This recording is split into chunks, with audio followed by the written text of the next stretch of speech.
J'ai lu tous ces livres récemment, je vous en ai parlé d'aucun, j'en ai pas aimé beaucoup, mais du coup cette vidéo, je vous fais un petit tour de tout ce que j'ai lu, je vous fais un petit mot dessus, et voilà. Salut, j'espère que vous allez bien. Je suis contente de vous retrouver pour cette vidéo parce que ça fait longtemps que j'ai pas fait une vidéo de lecture. Du coup je me suis dit, je vais vous parler de tous les livres que j'ai lus ces derniers mois et il y en a beaucoup, je sais pas combien. 1, 2, 3, 4, 5, 6, 7, 8, 9, 10, 11, 12, 13, 14 livres quand même.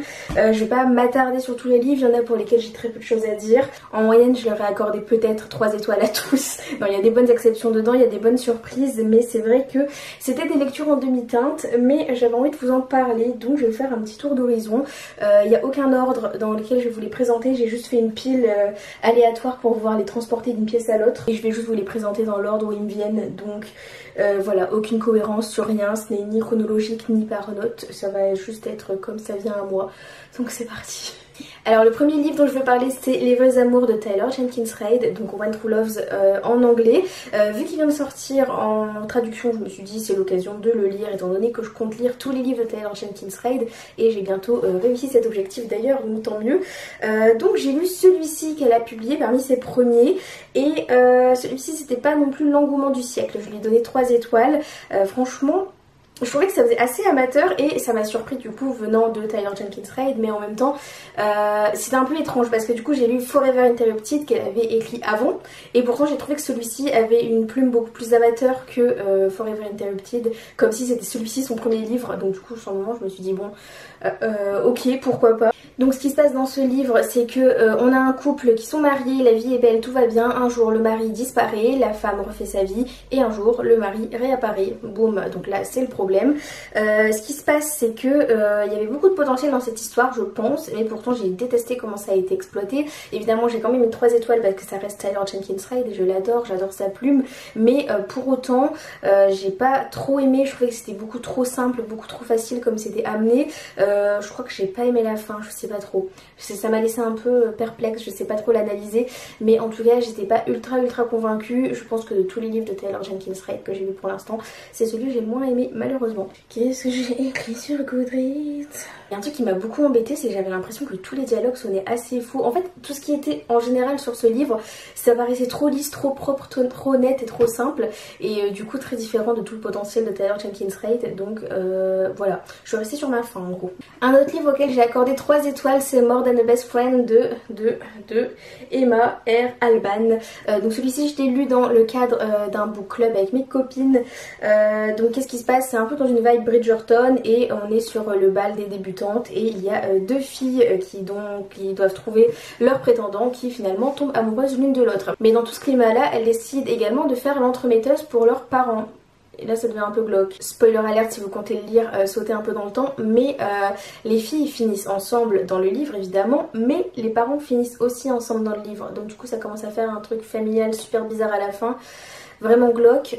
Bon voilà, j'ai bien aimé la vibe générale du livre parce que justement en fait j'écoutais la playlist de Bridgerton en même temps, donc du coup j'étais vraiment dans le truc, je pense que ça a aidé aussi. Mais après il y a beaucoup de choses qui étaient vraiment pas terribles à mon goût. Je trouve que certains trucs allaient beaucoup trop vite et certains trucs beaucoup trop lentement. Enfin bon, dans l'ensemble j'ai pas été non plus subjuguée, donc un 3 étoiles ça fait le taf. Le suivant c'est la biographie de Lenny Kravitz, donc Let Love Rule, qu'il a écrit avec David Ritz que je connais pas, mais voilà. Donc c'est une biographie comme je vous ai dit de Lenny Kravitz, merci Captain Obvious. J'ai bien aimé ce livre parce que j'adore Lenny Kravitz, ça parle aussi de, ça parle surtout du début de sa carrière justement et des années avant la gloire et de comment il a fait pour toujours s'accrocher. Ça parle aussi pas mal de spiritualité, ce qui fait pas forcément écho avec les thématiques qui m'intéressent, mais pourquoi pas, en vrai c'était intéressant. Je lui ai mis 3 étoiles parce que comme je vous ai dit j'aime bien Lenny Kravitz, j'ai bien aimé avoir son parcours, mais après c'était pas non plus l'autobiographie du siècle et pourtant j'adore les autobiographies. Mais bon en tout cas c'est un gentil 3 étoiles, j'ai bien apprécié cette lecture quand même, ça se lit facile, donc c'est sympa, voilà c'est bien. Ensuite je vais vous parler d'une saga qui m'a énormément énervée, j'ai tout lu à la suite, c'est Songs About a Girl, Songs About Us et Songs About a Boy de Chris Russell. Alors déjà ce qui m'a énervé c'est qu'il n'y a que les 2 premiers tomes qui ont été traduits, donc j'ai dû acheter le 3e en anglais, ce qui en soi me dérange pas, mais du coup ils sont pas assortis et ça m'énerve. bon, ça c'est juste un souci technique.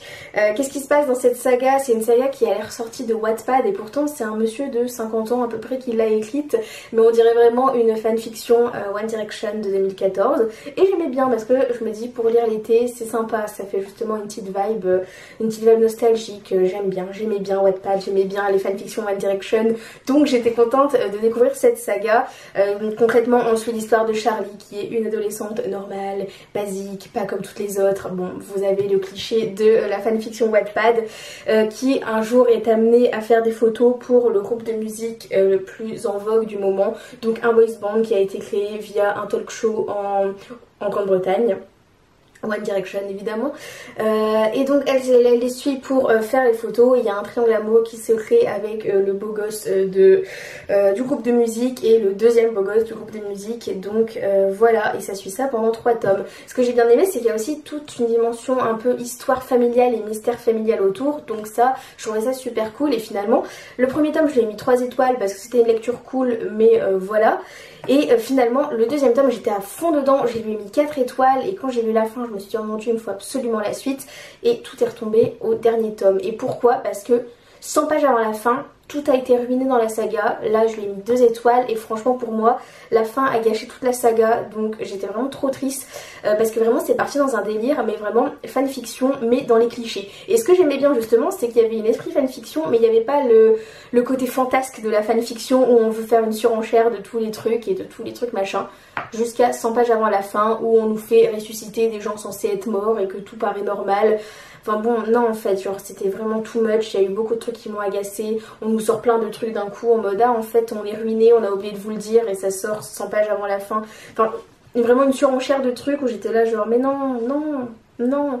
Du coup très inégal, au final la moyenne ça fait 3 étoiles pour cette saga, mais c'est dommage parce qu'elle avait vraiment le potentiel pour en faire beaucoup plus, mais finalement je comprends pourquoi le dernier tome n'a pas été traduit. Ensuite heureusement on passe à un livre beaucoup mieux parce que je lui ai mis 4 étoiles. J'ai lu Love on the Brain de Ali Hazelwood. C'est le deuxième Ali Hazelwood que je lis parce que j'avais lu Check and Mate en premier, je lui avais mis 5 étoiles, je l'avais adoré. Celui-ci je l'ai beaucoup aimé mais un petit peu moins que Check and Mate, en même temps c'est très différent, mais je trouvais ça très sympa. Il me manquait un petit truc en plus pour avoir vraiment le coup de cœur. Il y avait des moments où Bee du coup la personnage principale m'énervait un petit peu, mais Levi du coup le mec dedans est vraiment trop cool, j'ai adoré, un super beau boyfriend, donc trop bien. Qu'est-ce qu'on suit? On suit l'histoire de Bee qui est une neuroscientifique qui doit faire équipe avec Levi qui est un ingénieur, si je dis pas de bêtises, mais je dis sûrement des bêtises.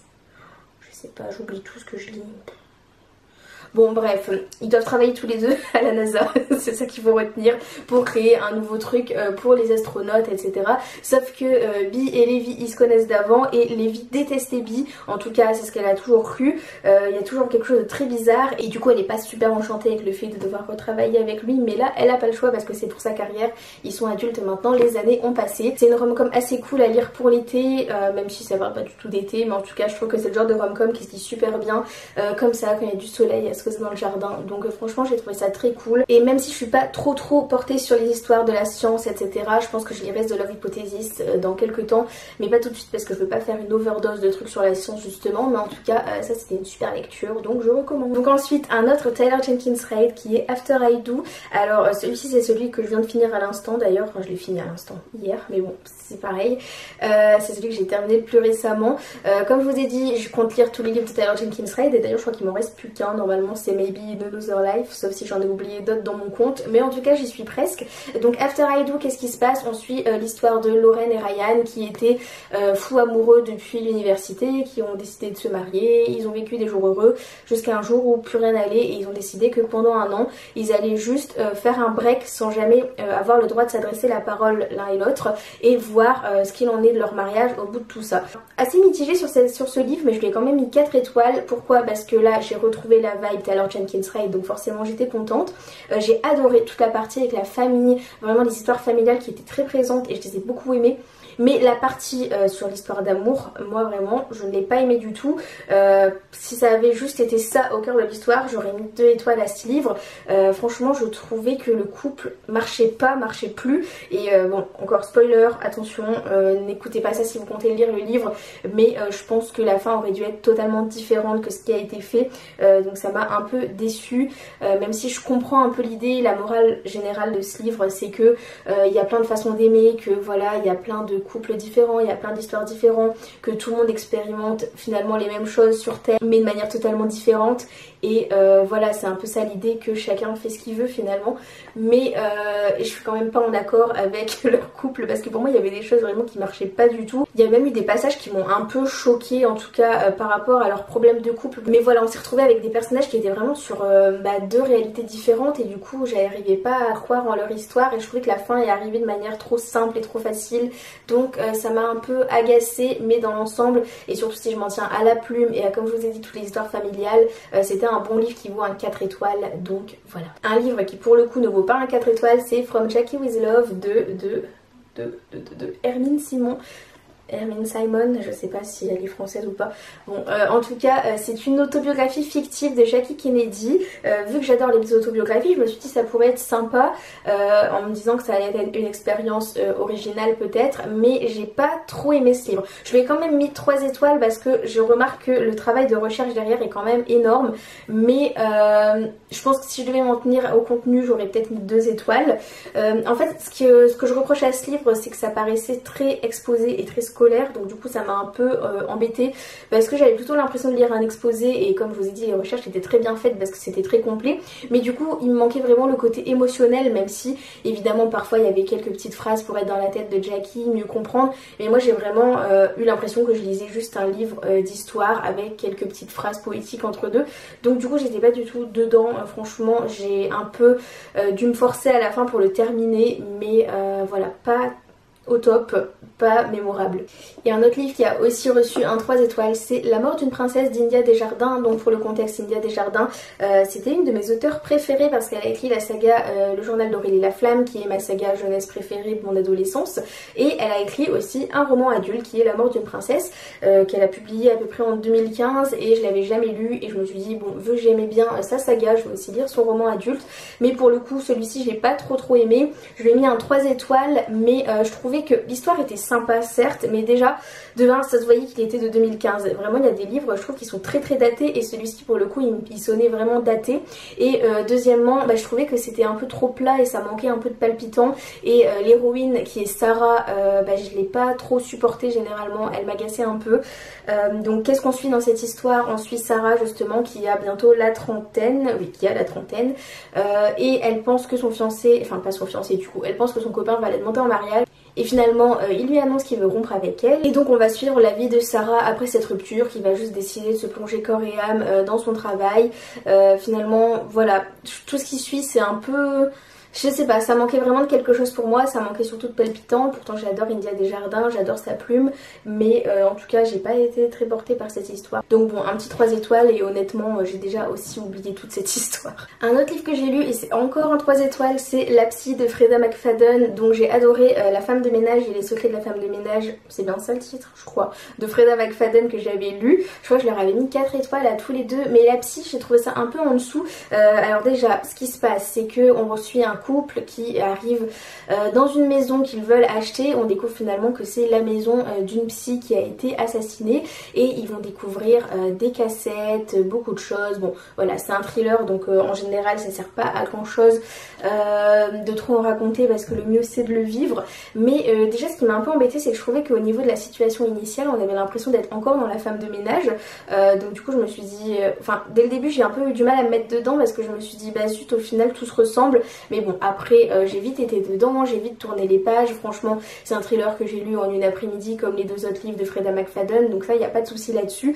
Et au moment du plot twist, j'avoue que là j'étais genre waouh, vraiment l'effet plot twist qu'on attend, et je me suis dit là je vais mettre un 4 étoiles, j'adore. Et finalement c'est retombé ensuite parce que je trouvais que la fin elle paraissait un peu absurde, et qu'il y avait trop de trucs, un peu une surenchère d'événements, et du coup forcément une partie de moi le comparait à la femme de ménage que je trouvais beaucoup mieux, donc du coup ça fait baisser baisser ma note, même si dans l'ensemble c'est un thriller très sympa. J'adore Freida McFadden, je lirai encore des livres d'elle évidemment, mais voilà, forcément si je fais la comparaison j'ai moins aimé, donc je vais donner un 3 étoiles, même si je vous conseille quand même de le lire.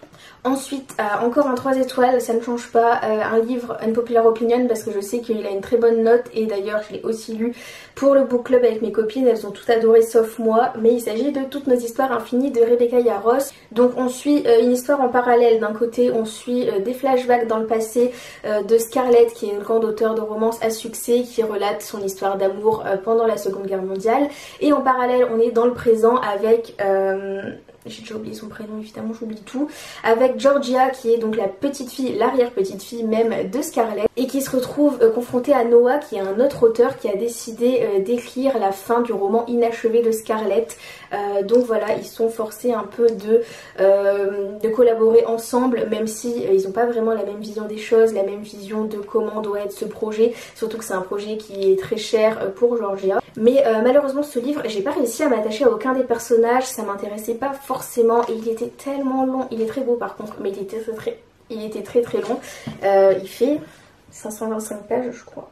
Ouais, 525 pages, et je les ai sentis passer vraiment, et ça c'est pas bon signe quand on lit un livre. Vraiment j'étais pas dedans, je me suis beaucoup ennuyée. Je le lisais parce que c'était dans le cadre d'un book club et que voilà, je voulais arriver à la fin et je voulais arriver vite à la fin, mais j'ai pas pris forcément plaisir dans cette histoire. Voilà, vraiment je l'ai lu et je l'ai presque oublié aussitôt. Mais j'ai oublié de préciser qu'à la fin il y a un plot twist auquel je m'attendais pas du tout, et ça a vraiment sauvé ma note. Pourtant je sais que ça a plu à beaucoup de gens, il a vraiment une bonne note sur Goodreads, mais bon, c'était pas pour moi. Au final le hasard fait bien les choses, parce que les deux qui restent, c'est les deux que j'ai préférés je crois. Donc ensuite on est sur un 4 étoiles, mais qui était plutôt un 4,5, je sais pas trop.